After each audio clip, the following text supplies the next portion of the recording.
Good morning everyone. हाँ तो आज क्लास में पढ़ेंगे सिद्ध करो अपरिमेय संख्या। तीन जो है वो आपकी क्या है, एक अपरिमेय संख्या है। ये तो हमें पता है कि तीन अंडर रूट जो तीन होती है वो आपकी क्या है, अपरिमेय संख्या है। अगर केवल तीन की बात करें तो क्या है, आपकी अभाज्य संख्या है। लेकिन अंडर रूट तीन है वो आपकी एक क्या है, अंडर रूट वाली जितनी भी संख्या है वो सब क्या है, आपकी अपरिमेय संख्याएं होती है। आपने पिछले क्लास में पढ़ा है, लेकिन आज ये आपको प्रूफ करना है। ऐसे बताने से नहीं काम चलेगा, आपको ये चीज प्रूफ करनी है। तो हम कैसे प्रूफ करेंगे, आइए वो जाते हैं। देखिए 3 नंबर का सवाल आता है, 3 से 4 नंबर का कक्षा 10 क्लास में।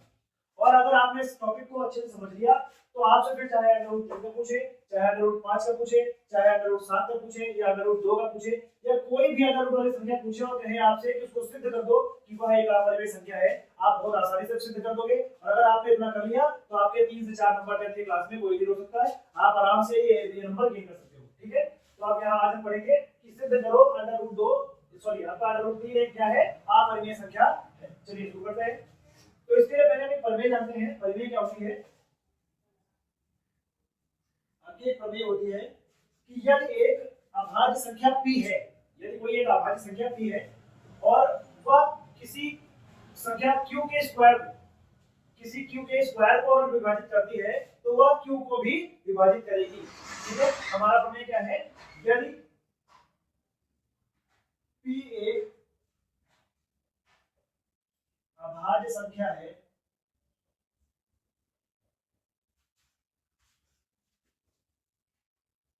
और p q स्क्वायर को विभाजित करता है तो वह q को भी विभाजित करेगा। ठीक, ये आपकी प्रमेय है। इस प्रमेय का प्रयोग करके हम सिद्ध करेंगे कि अंडर रूट 3, अंडर रूट 5 या अंडर रूट 7 हमारा क्या है, अपरिमेय संख्या है। जो भी आप सवाल में पूछेगा आप इस प्रमेय का प्रयोग करके आप आराम से उस चीज को प्रूव कर दोगे। ठीक है,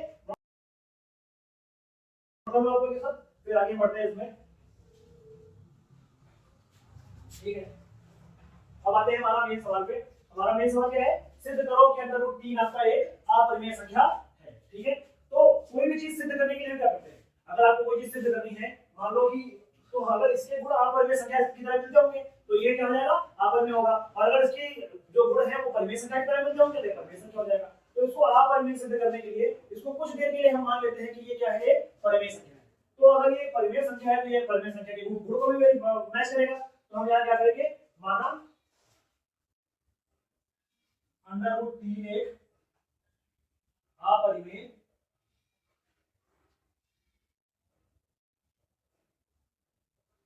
संख्या है। और जब अंडर रूट 3 सॉरी परिमेय संख्या मानना है इसको कि परिमेय संख्या है, माना अंडर रूट 3 एक परिमेय संख्या है। और जब यह एक परिमेय संख्या होगा तो क्या करेगा, ये उसके गुण को भी मैच करेगा। तो हम इसे p बटे q के रूप में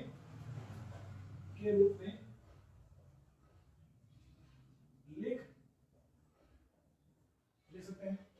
परिमेय संख्या तो यही होता है कंडीशन ना परिमेय संख्या का, कि ऐसी संख्या है जिन्हें हम p by q के रूप में लिख सकते हैं, उसे क्या कहते हैं, परिमेय संख्या कहते हैं। तो जब ये भी परिमेय संख्या है तो इसको भी लिख पाएंगे। तो क्या लिखेंगे यहाँ पर, p बटे q बराबर अंडर रूट 3।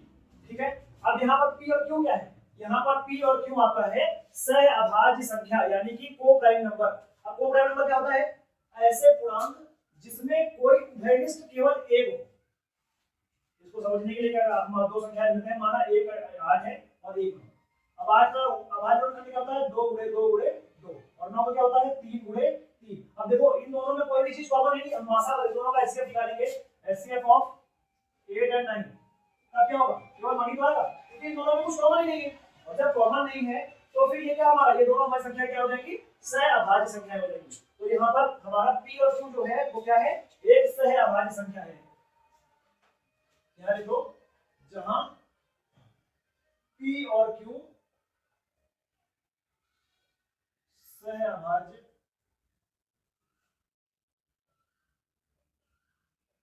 संख्या है। ठीक है,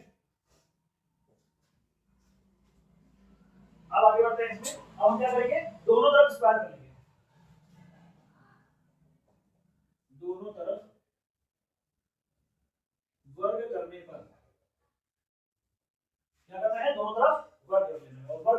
क्या होगा, ये हो जाएगा p स्क्वायर बटे q स्क्वायर बराबर p हो जाएगा। जब आप इन दोनों का स्क्वायर करोगे तो हो जाएगा p स्क्वायर q स्क्वायर और अंडर रूट 3 का स्क्वायर करोगे तो आपका क्या हो जाएगा, केवल 3 बचेगा, स्क्वायर से स्क्वायर रूट कैंसिल हो जाएगा। तो अब यहां से देखो इसको इस तरफ भेज दो और 3 को p के नीचे भेज दो, तो इसको लिख सकते हैं q स्क्वायर बराबर p स्क्वायर बटे 3। और अभी हमने जो आपको प्रमेय बनाई थी, देखो वहां से क्या आपको दूसरा प्रयोग करेंगे, यहाँ पर क्या होगा कि अगर 3 आपके p स्क्वायर को भाग कर विभाजित करता है तो 3 p को भी विभाजित करेगा, ठीक है। तो यहाँ पर नीचे लिख लेते हैं, पहले तो इसको इक्वेशन 1 बना लो, यहाँ की क्या है इक्वेशन 1 है। अब यहाँ लिख लो क्योंकि 3 p स्क्वायर को विभाजित करता है तो 3 p को भी विभाजित करेगा, ठीक है। तो जब 3 p को विभाजित करेगा तो हम क्या मानेंगे, यहाँ पर माना p/3 इक्वल्स n, और n क्या है, n आपका एक धनात्मक पूर्णांक है यानी पॉजिटिव नॉन इंटीजर है। यहाँ लिखोगे जहां n एक धनात्मक पूर्णांक है, ठीक है। तो क्या है, 3 आपका इधर आ जाएगा तो p बराबर क्या हो गया आपका, p बराबर हो गया 3n, p बराबर क्या हो गया आपका 3n। तो इसको इक्वेशन बना लो 2, ठीक है, समझ में आ गया आपको, हाँ नोट करो उसको।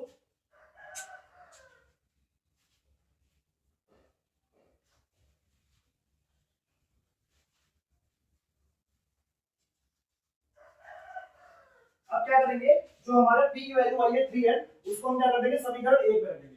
तो यहाँ पर देखो क्या हो जाएगा, यहाँ हो जाएगा q स्क्वायर बराबर p की जगह पे 3n रखना है तो हो जाएगा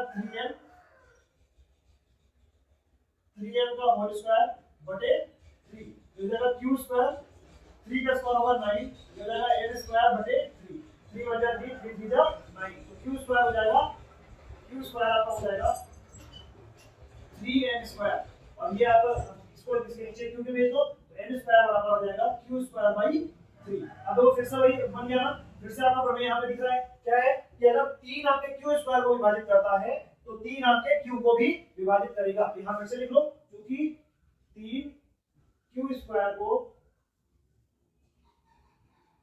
विभाजित करता है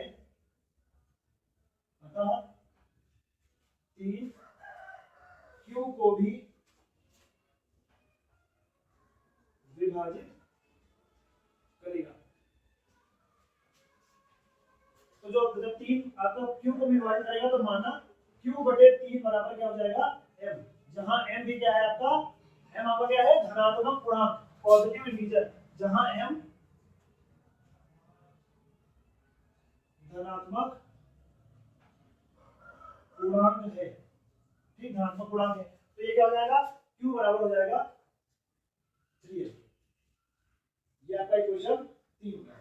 अब आप इक्वेशन 2 और 3 को जब देखोगे तो आपको क्या दिखता है, वहां पे इक्वेशन 3 और 2 में दिखता है कि यहाँ पर एक इनका उभयनिष्ठ है, उभयनिष्ठ गुणनखंड है, उसमें भी आपको 3 मिल जाएगा, इसमें भी आपको 3 मिल रहा है। आपकी क्या थी इक्वेशन क्लियर है, जो इक्वेशन 2 थी वो आपकी थी p बराबर 3n, ये तो थी। तो देखो यहाँ 3 है, यहाँ भी 3 है, और हमने स्टार्टिंग में क्या माना था कि p और q आपकी परिमेय संख्या की जो परिभाषा होती है वो क्या होती है, p और q क्या है आपका सहअभाज्य संख्या है। जब सहअभाज्य संख्या है तो उसमें कोई भी उभयनिष्ठ हो ही नहीं सकता गुणनखंड, और इसमें क्या आपका एक गुणनखंड आ गया जो उभयनिष्ठ है। तो ये क्या हमारी कल्पना के विपरीत है, अतः अंडर रूट 3 हमारा क्या हो जाएगा, ये अपरिमेय संख्या हो जाएगा। तो वो स्टेटमेंट हम यहाँ लिख देते हैं, समीकरण 2 तथा 3 से देखा जा सकता है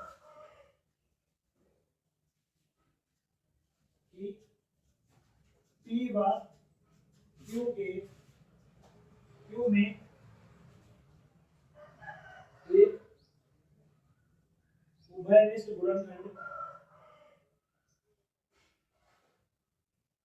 यानी 3 उपस्थित है, जो हमारी कल्पना के विपरीत है।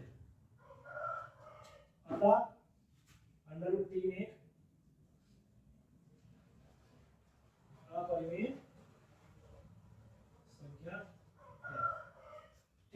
ये हमारा क्या प्रूफ हो गया, √3 आपका क्या है, एक अपरिमेय संख्या है। इसी तरह आप √2 का भी कर सकते हो, इसी तरह आप √5 का भी कर सकते हो, इसी तरह आप √7 का भी कर सकते हो। केवल आपको क्या करना पड़ेगा, जहां पे हमने p/q बराबर √3 लिया था वहां पे आप √5 ले लीजिएगा, √7 ले लीजिएगा, √2 ले लीजिएगा, जो भी आपसे पूछता है सवाल में आप ये कर सकते हो। आप अगर आपने इतना प्रैक्टिस कर लिया, आप इसकी अगर आपने 2-3 बार प्रैक्टिस कर ली, आपको एक आदि समझ में आ गया, तो आपके 2 से जो आपका 3 से 4 नंबर का सवाल आता है, हर बार बोर्ड एग्जाम में आता है, केवल वो नंबर चेंज करता है, कभी 2 का पूछ लेगा √2, कभी √3 का पूछ लेगा, कभी √4 का पूछ लेगा। आप इजीली कर पाओगे और जो आपके 3 से 4 नंबर आते हैं वो अपने पक्के कर पाओगे। तो आराम से आप इसको फिर से कर लेना, 2 से 3 बार प्रैक्टिस करो और उसके बाद आप इसको कंप्लीट, अगर आपने सही से समझ लिया तो आपके 2 से 3 नंबर कोई नहीं हो सकता। ठीक है, अच्छे से पढ़िएगा। Best of luck.